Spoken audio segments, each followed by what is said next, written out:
minus 20 seconds.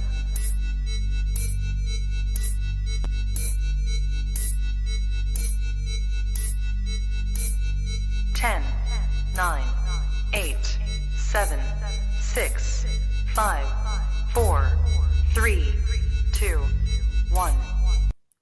What is up, everybody? So welcome to week 3, Monday Night Football. Just back-to-back Sunday Night Football. Now tonight, we're just being blessed with glorious NFL action. But we made it. We made it another week. Brian, how you doing? Doing okay. These games are exhausting. Being a Broncos fan last night just hurt. Well, trust me, it hurt everybody, Broncos fans and non-Broncos fans alike. So yeah, I've never been more mad at a coach than I am at Hackett, though. Like, God, I say Broncos fans we're a passionate bunch. If he keeps looking this terrible, I'm not sure how he's going to be the coach there next season. Yeah, it's going to be kind of crazy to see if it does continue along this path, how fast they actually pull the plug. Because usually you get a year grace period, but it's been rough. Yeah, and once you're owned by the Walmart family, Nathaniel Hackett is now looking like the Walmart version of a NFL head coach. So discount. All right. So yeah, enough about your Broncos. We may come back to them at the end of the show. But talking about Monday Night Football, right? We were just watching the end of the half there. Is there anything that you've noticed with these two teams that might be interesting that can kind of lead us into the show? I think Richie James is not getting the hype he deserves. I mean, he's had at least 10 PPR fantasy points in the first 2 weeks. He's owning the slot pretty much for the Giants. He has twice as many slot snaps as Sterling Shepard does. So position that Danny Dimes likes to favor because it's not too far away, so it's not that hard to throw a dime to. But yeah, I think he should. If you have a low waiver order or something, not going to get any of the top guys, I think it's worth trying to get him this week because he's getting usage and it's not really noticeable. People aren't really saying his name much. Yeah, definitely someone that if you are later in the order, kind of sneak him in there without really much competition, because I didn't even look up. We talked about him so late, we didn't even look up his roster stats, but I imagine it's 5% or less in all of them. So he's 2% rostered on ESPN. Perfect. So exactly. If you have any sort of decent sized bench, fantastic ad just to stash and see what happens. And if you have a few flexes, even better. Yeah. So with that said, starting kind of how we want to talk about this episode is, I think it's highlighting 4 guys that are moderately owned and we could project being very important moving forward, and then 4 guys that are heavily owned that really need to see some more out of. So the first guy I want to talk about is Trevor Lawrence. He's about 50% owned on ESPN and Sleeper and 58% on Yahoo. So middle of the pack guy, and I understand in 1 QB leagues, you don't maybe have to go crazy reaching for him. But even if you don't really need to go get him for fantasy, it's kind of just an appreciation post. I mean, considering how he looked last year with Urban Meyer and that entire team, it's pretty impressive what they've been able to do. And for Trevor Lawrence himself and then the team, they're in the top half of the league in pass attempts. I consider that probably likely to continue. Their defense is frisky, but they're not a great overall team. He's someone that I really could see being a back-end quarterback one the entire season with a couple of spike weeks like we saw this week. So, if you have a middling quarterback, or especially if you for some reason have Mac Jones or something, but if you have someone that's so-so, maybe a transition to Trevor Lawrence is a nice, easy way to get some nice QB1 numbers for somebody that's not super well owned. So if you had, Brian, Stafford, Russ, Brady, all 3 guys have been major letdowns so far through 3 weeks, how would you rank them versus Trevor Lawrence? Or would you rather have Trevor Lawrence versus one of those 3? I think I'd still have all 3 of those guys, especially Brady. We haven't seen pretty much his full cast. He just has no one around him. He has Cole Beasley. Yeah. Russ, Russ is the only one. I think it's because I'm a Broncos fan. Like, maybe, but I would not be starting him over. I would not be starting uh, Lawrence over any of those three guys. But Russ is the one I'm most nervous about right now.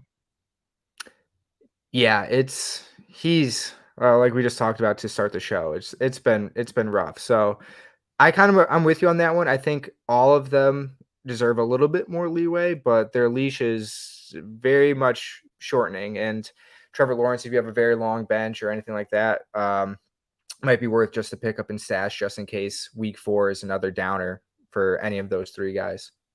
Or if you, like you said, if you lost Mac Jones, or if you're just still trying to figure out what to do with the Trey Lance sized hole in your roster, if someone has him as their second QB in a 1 QB league, I don't know, offer a low end, like a bench wide receiver for him, and then see if you can pick up Richie James.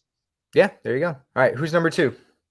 I have Khalil Herbert, and this guy, he looked great. I think he looks like the Tony Pollard to the Zeke of Montgomery for that scenario.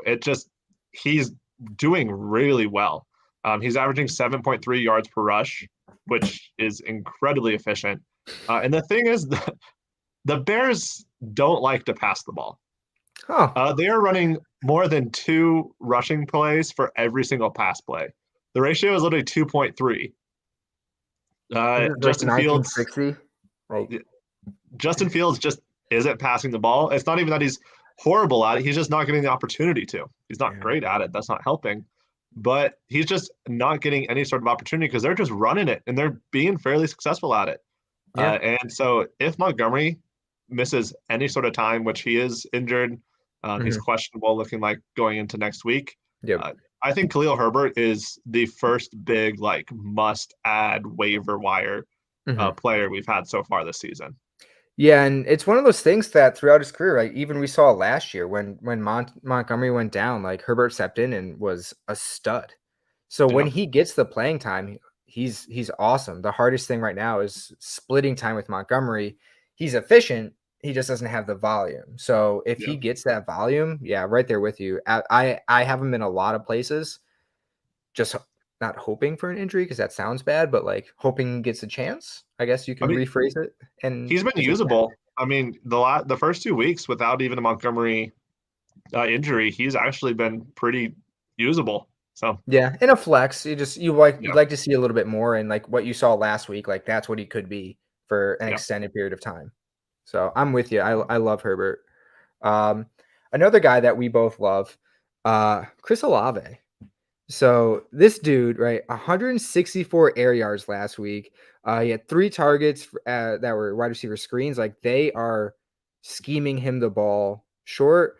And then Jameis is just chucking it downfield saying, right, Olave's down there somewhere. Not always connecting, but that hopefully will come. But it's just one of those things, right? With, again, a couple of guys on the Saints banged up. He's stepping up huge as a rookie. And what we've seen the past several years is there tends to be at least one rookie that steps up and just absolutely smashes. And you have a quarterback that loves to push the ball down the field. So, with a giant opening or potential opening with some injuries, with a quarterback that, right, we know Jameis, he loves to sling it. A huge get. Now, the hard thing with Olave, like 65% on Yahoo, 75% roster on ESPN, 80% in Sleeper. You're likely not going to go get him off waivers. Maybe if you're lucky in like a random Yahoo league. But I still think in redraft, it's still early enough in the season, you might be able to go trade for him before the hype is already starting. We talked about him in week 1, for example, right?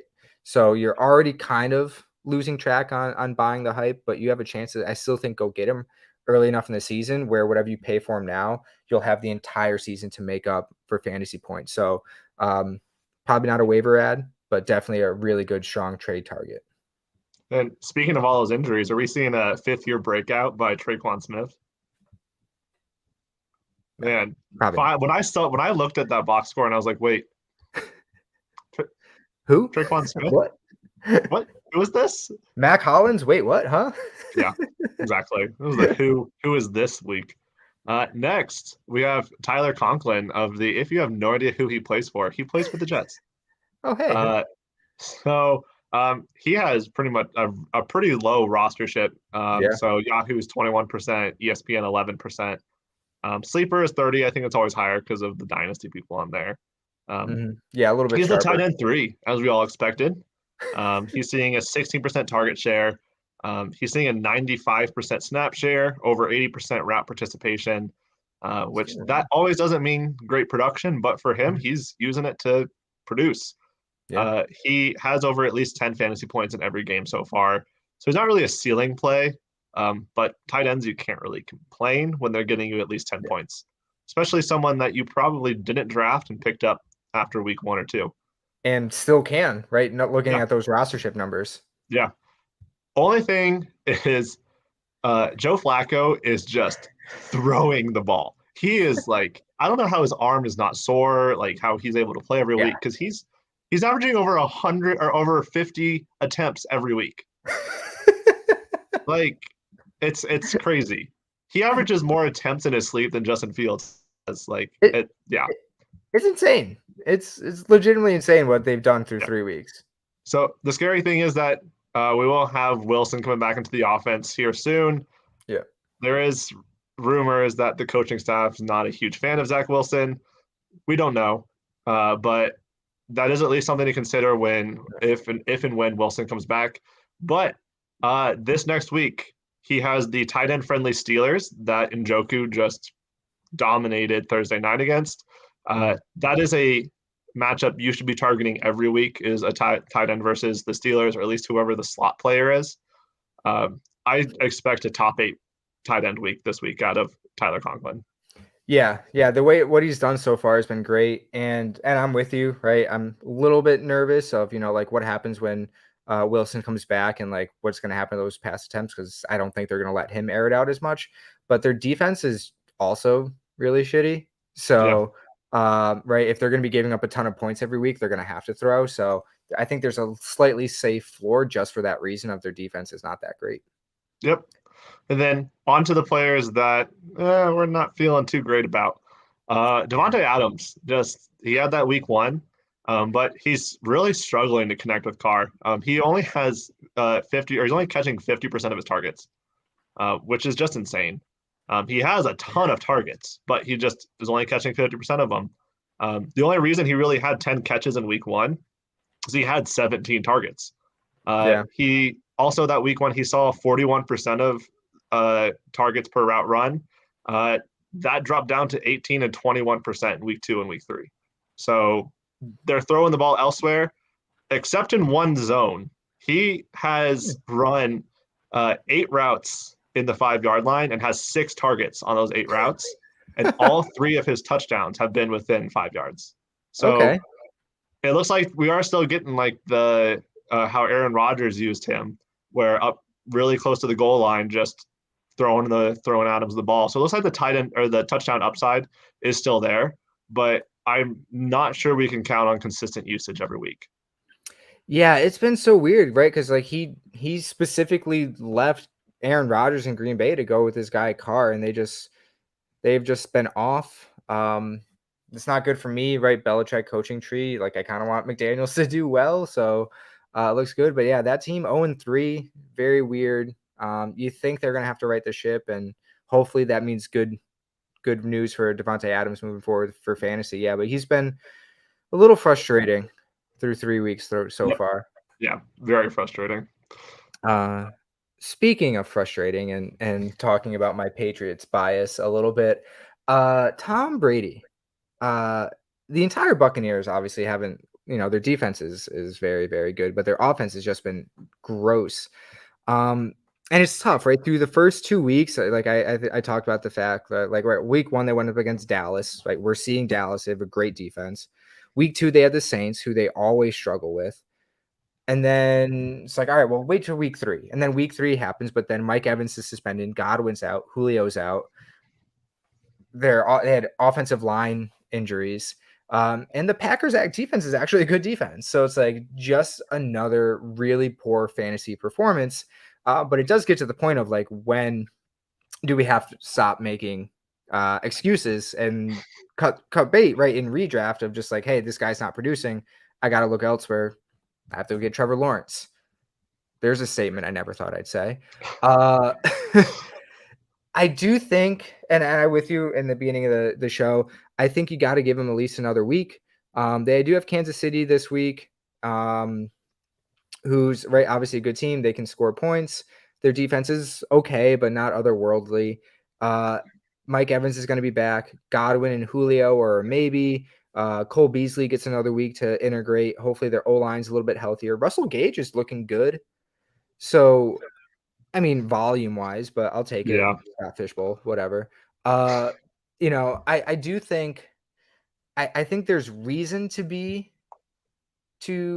hopeful that it gets better. Right now, it's like, I mean, it was Russell Gage and Brashad Perriman, and like their offense just is not going to be in sync with that. So you got to think it has to get better, but realistically, you're giving him one, max 2 more weeks to figure it out before you have to cut bait on Brady. You're not going to make the fantasy playoffs if you get another clunker or 2 clunkers. So this is a huge week for him. You got to hope for a 20, 25, 30-point game to make it realistic to keep going. Because if it's another 12, 13, 14 game, that's not going to get you in the playoffs.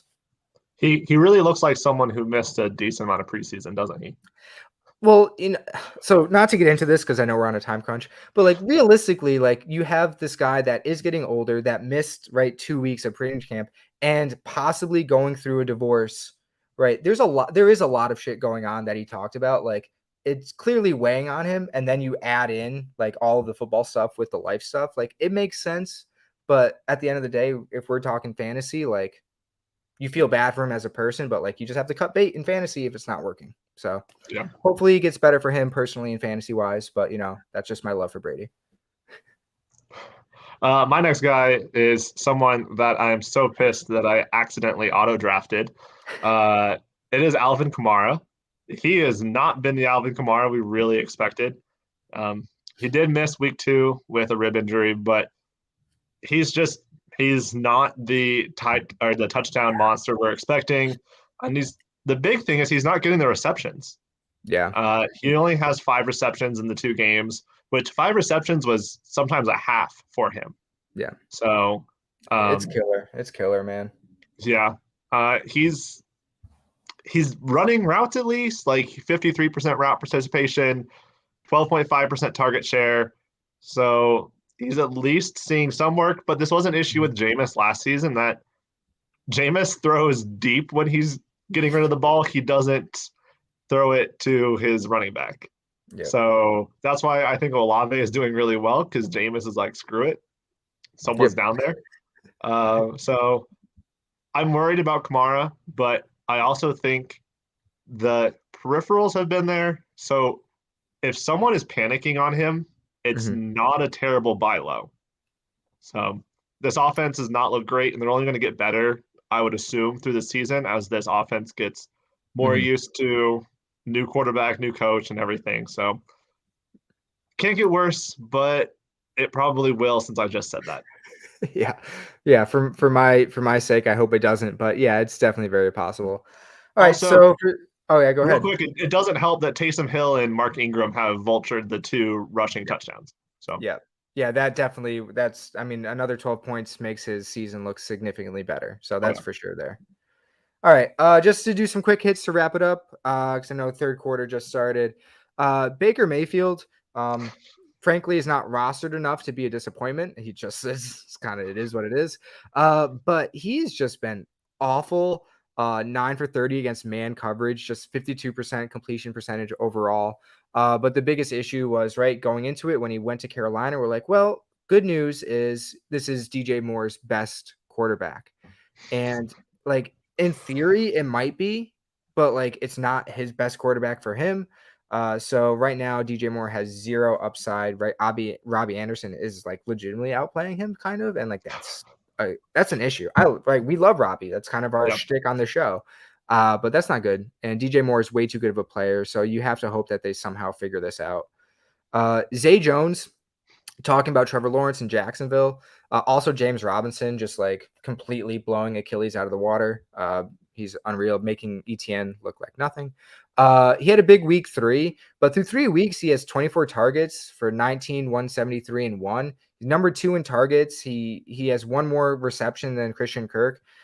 He's very low rostership. He is someone that like legitimately, again, if you're looking for some very cheap, if you have like a larger bench in redraft, or you just have like complete dead weight, a really good sneaky ad that if you have a 2 or 3 flex position, you could stick in there, and he's producing very well for an offense that is looking much more improved. As a Patriots fan, you probably weren't in on the Patriots offense to begin with, but with no Mac Jones, like especially stay away. Brian Hoyer is like a good person, but like that offense is going to be gross for the next like 2 months. Irv Smith completely back down to earth, going 2 for 32. Minnesota has been very frustrating. I really want Kirk to start to figure it out. Justin Jefferson's been kind of frustrating. Week 1 was huge, and then like it's not been great after that. And Njoku, talking about like we just talked about against the Steelers, don't go crazy over the moon for him. He was targeting 5 of 8 dropbacks, but the Steelers were dropping into cover 2, and even the coaches admitted like, yeah, we were just kind of like taking what they gave us. So might have been more of a game script Steelers thing than, a sign of things to come for his usage. So be excited, but pump the brakes a little bit. You never know. And to wrap up our show, our Robbie Anderson of the Week award. So we had a couple of good, potential people. Brandon Cooks, 7 targets, 2 for 22. Mecole Hardman, only 1 target for 1 catch and 2 yards. Fantastic. Joe Mixon was gross, 12 rushes for 24 yards. Wow. But the Robbie Anderson of the Week award goes to the entire Sunday Night Football game, but specifically Jimmy Dan Orlovsky Garoppolo with the self-safety.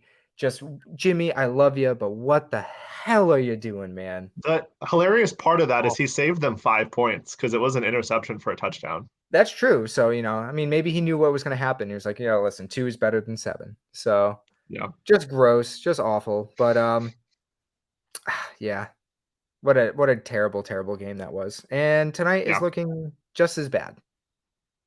But go Cowboys plus 2.5. All right, Brian, you know how we end it. Give us an animal fact. What's up? Ostriches are the fastest animals on 2 legs. You can run over 40 miles per hour. They're also very weird looking. They have dinosaur legs. Yep. Yeah, they do. Do they spit? Not really. Okay. I'm not sure birds have the capacity to spit. You're supposed to be the animal expert. What's up? Yeah, I don't know. What about llamas? Llamas, alpacas? Oh, llamas spit like crazy. All right, true. All right, I'll stay away from them. All right, everybody. And yes, Mr. Scampers, fire Matt Rule. That's definitely coming. That team looks terrible. Yep. But except for the defense. Defense is real good. Yeah. So, maybe there is something good there. All right, everybody. We'll wish you luck in week 3. Try to go get some of those low roster guys. Right. Make a splash before the hype train takes over. But with that said, peace. Adios.